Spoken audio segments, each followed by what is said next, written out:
เห็นบ่ลูกแบะเห็นบ่แบะเก็บน้ำก้อนก่อนแล้วเท่าไอ้จังสิไปย้ายเด้อยู่เดี๋ยวไป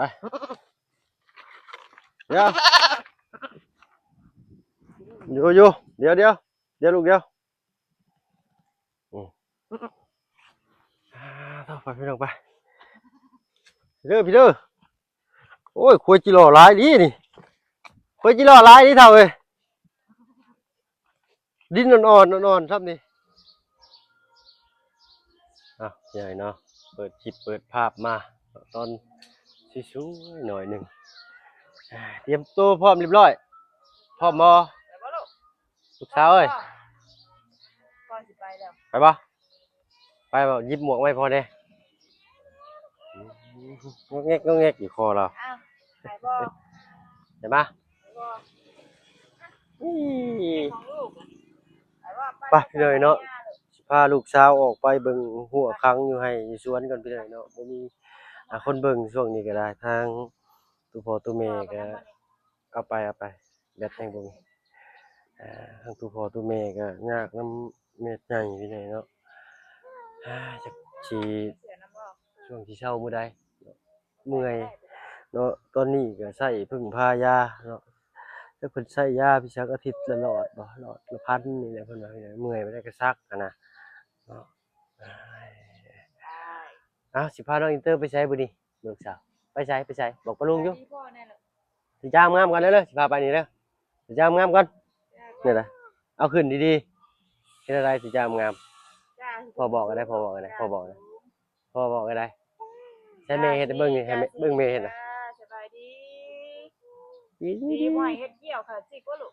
สบายดีสิเอาใหม่ให้โอกาสอีกบัดนึงสิพาไปนานี่ไว้พุดรถกิโลได้สิจ้ากันจ้าขึ้นสิจ้า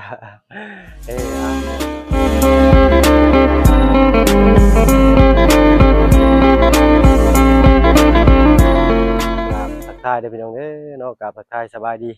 ผู้ใหญ่ใจดีแหละกับ FC เบิร์ดทุกท่านที่เข้ามารับมาชมช่อง YouTube บ่เพิ่นเคยหลายคือเก่าเนาะบ่ว่าฝั่งไทยฝั่งลาวและก็ทั้งฝั่งต่างประเทศก็ยินดีต้อนรับเข้าสู่ช่อง YouTube บ่เพิ่นเคยหลายเช่นเคยพี่น้องเนาะไปพร้อมหรือยังตาเปียกตาตื้นมาเลย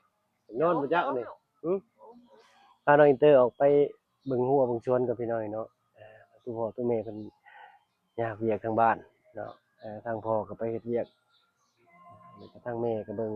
ย่าเพิ่นบ่สบายพี่น้องเนาะอายุก็หลายแล้วตัวคากล้องตัวคากล้องเจ้าของเจ้าได้บ่มันมีสำนี้แหละเอาใหม่นี่เอาอยู่บ่ลุงเอ้ยพร้อมแล้วบ่เอาไว้เลยบ่เป็นหยังก็ได้เบิ่งอาศัยเกิบนี่ลงไปเกิบมันจะน้อยครับใช่ผู้แลที่ไหนเนาะทั้งยังไงก็ได้เป็นนอน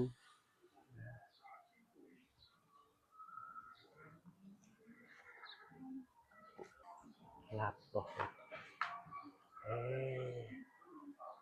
เป็นได้เป็นมีแพทย์ประจำตัวพี่หน่อยเนาะเหี้ยระบาดแล้วเมื่อยแล้วก็บอกเด้อเมื่อคืนนี้เพิ่นปวดท้องก็เพิ่นกินหยังพี่หน่อยเนาะเที่ยวเข้าในห้องน้ำลูกเข้าห้องน้ำก็บ่ได้บอกผู้ใดเลยซื่อย่างเข้าผู้เดียวแม่น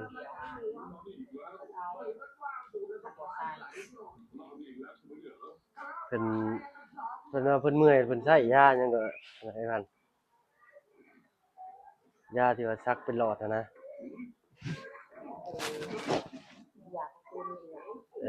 จะซักตัวนั้นได้กุ้มจักมือหลอดนึงนี่เข็มละอาทิตย์หลอดนึงเท่าไหร่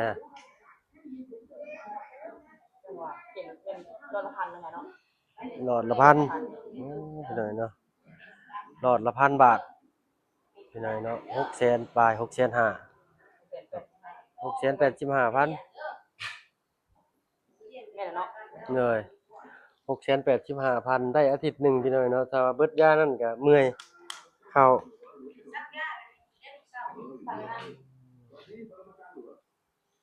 ก็ได้กินตอนแรกน่าจะกินหมดเลยใส่ครึ่งนึง ไปบ่ไปหน้านำบ่หืมแม่ไปหน้านำบ่มอนก็สูงแท้ๆ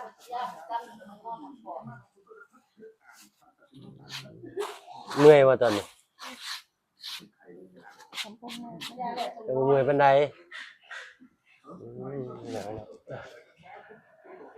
เอาออกไปมื้อหน้าก่อนซะไปเบิ่งพาลูกสาวไปเบิ่งเบ้เบิ่งงัวก่อนสิเที่ยงเลยนี่เอาไปพี่น้องป่ะนี่แหละให้เพิ่นเลยแม่ก็บ่กุบเอาหมวกสลิงก็บ่มีซ้ำสลิงเด้กุบนี่ข่อยสิเอาก็ได้จะใส่หมวกอันนี้เอาหมวกก่อนนี่ใส่ละขากล้องให้เด้โอ้ขากล้องมันคือขากล้องเลยพี่น้องเด้อเฮ็ดเป็นหลีมเอาเนาะวาสนาเพิ่นพร้อมหรือยังลูกสาวหึพร้อมแล้วอย่ากัดอันน่ะฮะแม่มมาแล้วแม่มน่ะ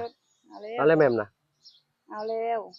เนาะป้าพี่น้อยเนาะพุ่นแหละออกไปพบพ่อกันอยู่ไห้อยู่นาคือเก่าตอนนี้ไปก็ประมาณ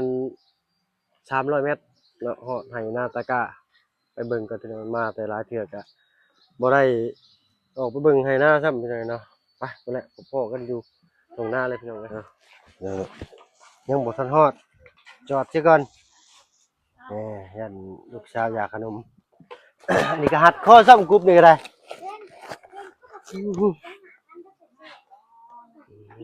เอาน้ำก้อนน้ำเด้อถุงหนึ่งเด้อหาล่มเลยฮะใส่แล้วไปเอาน้ำก้อนน้ำเด้อเนี่ยถุงหนึ่งเนาะโหดเอาไปเลยเนาะเอาเลยไหมเอายังเอาขนมไปลูกไปไปโอ้โหได้มีเงินโอ้ก็ได้ บอกให้เลือกเอาขอดู มีอยู่สาวหาด้วยก็จะเอาไปอันนี้สิพาลูกไปขุดจิโร่ก่อนพาลูกไปเบิ่งแบ่จังหวัดเนี่ย1 2 3 25,000โอ้ my god มีเงินอยู่20,000เนี่ย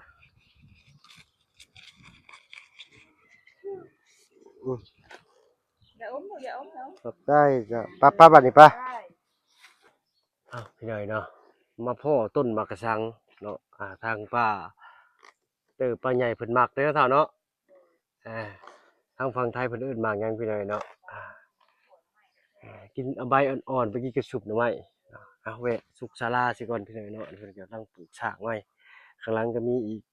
ชั้นหนึ่ง2ชั้นเลยได้อยู่ดอกว่าดอกเอาได้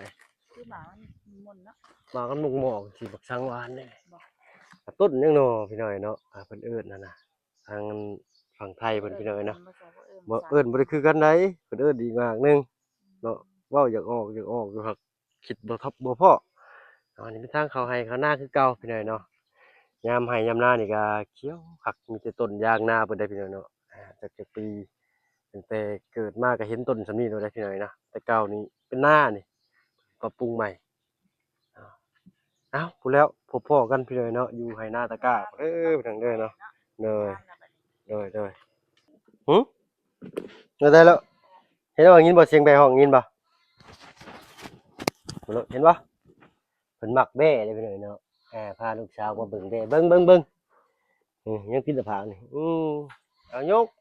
รถอ้าวพี่เลยเนาะมาฮอดจอดถึงนี่มีแต่สิไปปล่อยแบ้ได้บัดนี้ฮะแบ้เฮาแล้วย้ายลงหลุมก่อนสิย้ายลงเข้าคือมันแดงแท้แม่นแล้วบ่ผูกไว้ก็นำเข้าไว้แล้วนี่โคตรเอาใช่เนาะใส่หมูมาเป็ดไก่โอ้ แดงจึงครึ่งอยู่เขาโอ้ยงามอยู่เนาะเฒ่าเนาะ น้ำเยอะมันหักกันแห้งนั่นแหละ แห้งน้ำก็บ่มีเห็นบ่ลูกแบะเห็นบ่แบะ มันก็เลยว่าเปียกว่าเบะแล้วมันผูกไว้นะเห็นบ่ เก็บน้ำก้อนก่อนแล้วเฒ่าจังสิไปย้ายแบะก่อน ได้ใช้นี่จะทางว่า นี่อยู่กระถางอยู่ในห้อง ลูกวางตกก็ได้ เบิ่งคักให้ลูกแม่มึงแบะเป็นไงนะ เอาพอดีทางตัวแม่บอกว่าให้มาเบิ่งหัวสวนหัวนี่ก็ตั้งแต่บ่าวเพิ่งฝังรักไว้พู้นพี่น้องเนาะจนเท่าของมึงพู้นแหละทางน่ะผมมีอันรักจะได้สิไปขุดแซมใส่ยันว่างัวรถเข้ามาแม่นออกไปกินข้าวเขาบ่น่ะเออว่าคือเบิ่งคักแท้ลูกอืมมายังบ่ฮอดพากันเติมเลยปึ๊บเติมค่อยๆโอ้ยดังชวดโลดติดดังแม่เบิดเลยผู้ไอ้ได้นี่พัดลมเสียบเอาตัวเทิงพู้นแล้วไปหากิโลชั่วโมงเฮ้ย นี่น้ำนะลูกพอสิไปย้ายแบ่ก็เด้อ โดยจ้ะ แบ่ห้องเลยไปบ่ไปหม้ออีกแล้ว ส่วนแต่เมื่อแต่ว่านนี่ อยากหม้ออะไรหม้อใส่ลูกสิหม้อใส่หม้อไอ้เตอร์ไอ้ต้าบ่ฮะ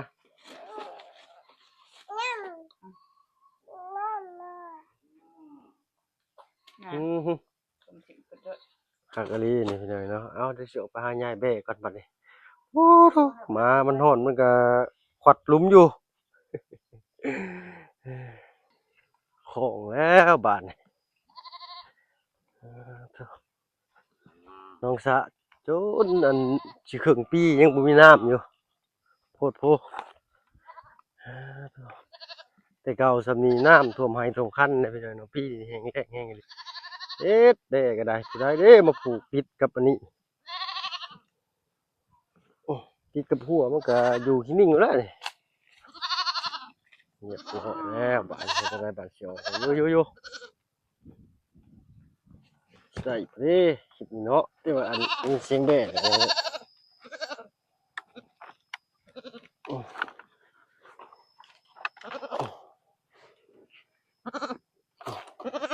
เบิ่งเอาพี่อยู่เดี๋ยวไปเดี๋ยวอยู่เดี๋ยวลูกเดี๋ยวค่อยไป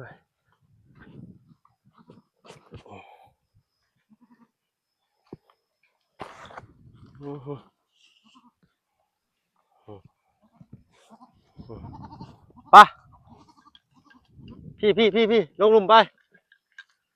เอาของกับลุงตุ้งนั่งบาดต่อไปพี่น้องไปพี่เด้อโอ้ยควายจิหล่อหลายดีนี่ควายจิหล่อหลายดีเท่าเอ้ยดินอ่อนครับนี่โอ้ยไปพาเข่าแท้น่ะใส่ลูกเอาเบิ่งด้วยดิพอยังไม่ให้เบิ่งนี่ไว้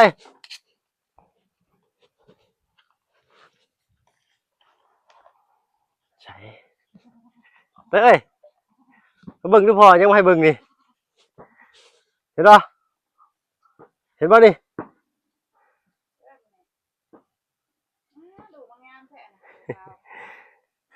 ขาวดำไปหน่อยเนาะไม่ใช่ได้อยู่บนได้คิดเนาะมาจับเอาดิเอาตัวไหนเลือกเอาไปสีคอน้ำยาให้ดิไปอันนี้เอาตัวจ้อยเอาตัวร่วนเบื่อเอาบ่เลยบ้านเพิ่นบ่มีบ่อนไว้บ้านเพิ่นมันสะอาดได้เบ้พี่น้องแต่ว่ามันกุ้ยขี้กุ้ยเหี่ยวเพิ่นเนาะป้ายบ้านนี่ทั้งแม่เพิ่นบอกว่าลงหลุมเบ้ก็ได้ไปลูกว่ะ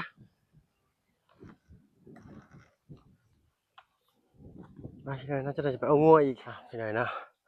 เอางัวกินน้ำกินในเข้ารักเข้าห่มเรียบร้อยสองแม่ลูกเพิ่นพากัน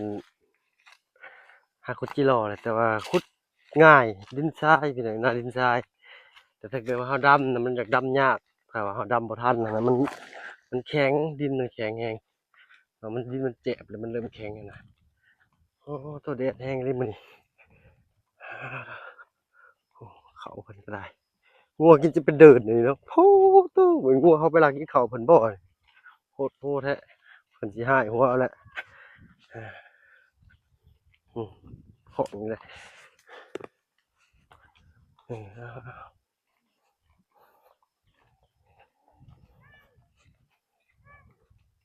ดีดองๆแล้วสาวน้อยอินเตอร์เพิ่นพี่ทาพี่คอยจิรออยู่ห่มพี่ร้านแท้3 4 5คอยบ่ ดินอ่อนรวมเด็ก ใช่ลูกสาวคนเอ้าใช่ลูกได้หลายแล้ว มาเด็ก คนถือขู่ให้แม่บ้าน แล้วเป็นเรื่อง หึ ใช้โล คุณล่อบ่ลูกคือหูแท้อยู่ ยามาใกล้เลย อยู่ใต้ห่มบ่เดี๋ยวเอามือไปจกได้ลูกเอ้ย มาใกล้แม่เลย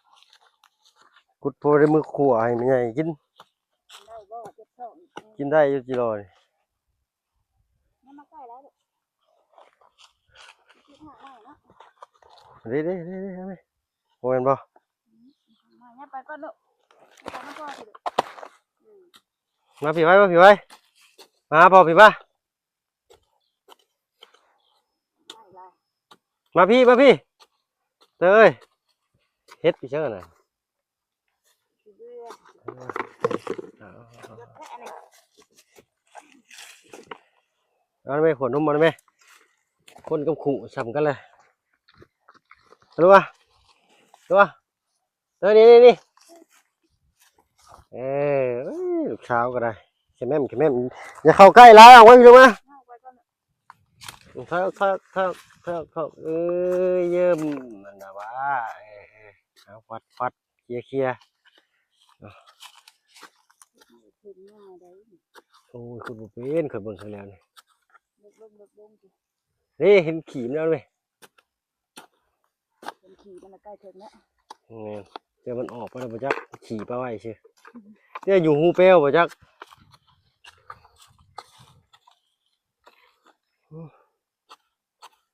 ยังบ่ได้กินข้าวเช้าเท่านั้นเท่าไหร่ จำนะ จะสิกินยังจ้ะ ยินแล้วนะจังหวะลงมาหาสิกิโลมาปูน เห็นที่ขี่มันไว้เขาโตบ้านโอ้ยขุดยันแต่มันเห็นขุดงัดออกมาจะเป็นอะไรพอนเอ้าพี่น้องเนาะโอ้บัดพอได้อันถอดกรุ๊ปออกลมพัดมานี่ชื่นใจว่าซั่นซะเนาะเอาเป็นได้เด้ทางลุงจันทร์เพิ่นพี่น้องเนาะข้ามไปมุกดาหารพาน้องอันนั้นเพิ่นไปตรวจเนาะไปตรวจเบิ่งเนาะเพราะว่าแก้มน้องเพิ่นไข้อยู่บ้านระเทืองเครื่องใจเพิ่นล่ะพี่น้องเนาะ โธ่เพิ่นข้ามมามื้อนี้บ่เนาะหรือว่าสิขึ้นเชโปนมื้ออื่นบ่พี่น้อยเนาะทางบ่เพิ่นก็ยังบ่ทันได้ขึ้นพี่น้อยเนาะท่าลุงจันทร์เพิ่นก่อนเนาะโอ้โธ่ต้นยางนานี่ต้นใหญ่คักอีหลีนี่เนาะแต่ดนๆเด้อพี่น้อยเนาะนี่ต้นยางนานี่เนาะเฮ็ดเพาะก็บ่มีเด้บ่คือทางอันฝั่งไทยเพิ่นเอาเสือไปโหยไปหว่านอยู่ในนานี่ทั้งตู้พ่อเพิ่นก็ตัดไปหลายต้นเติบเลยพี่น้อยตัดไปเฮ็ดข้าวเฮือนคือเฮือนนั่นนะ แต่เก่านี่พี่มีครับแถวนี้ตัดไปก็6 7ต้นผมจักนี่เนาะก็จำเป็นนะพี่น้องตะกี้บ่มีเงินซื้อไม้มีเงินซื้อไม้ซื้อปูนเพิ่นก็เลยตัดไม้ไปเฮ็ดคือเฮือนเนาะเฮ็ดแป้นเฮ็ดหยังนั่นแหละพี่น้องเนาะเอา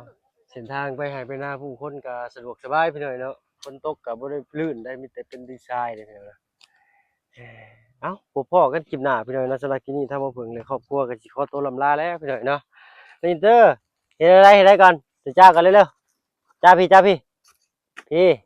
ปั๊บตัวยังบ่ได้ซ้ำบานเช้าซะเถอะเอ้ยขอยสิขุดให้มาไปก่อนพี่น้อยเนาะพบพ่อกันคลิปหน้าคลิปนี้ไปแล้วพี่น้อยเนาะสบายดีจ้ะ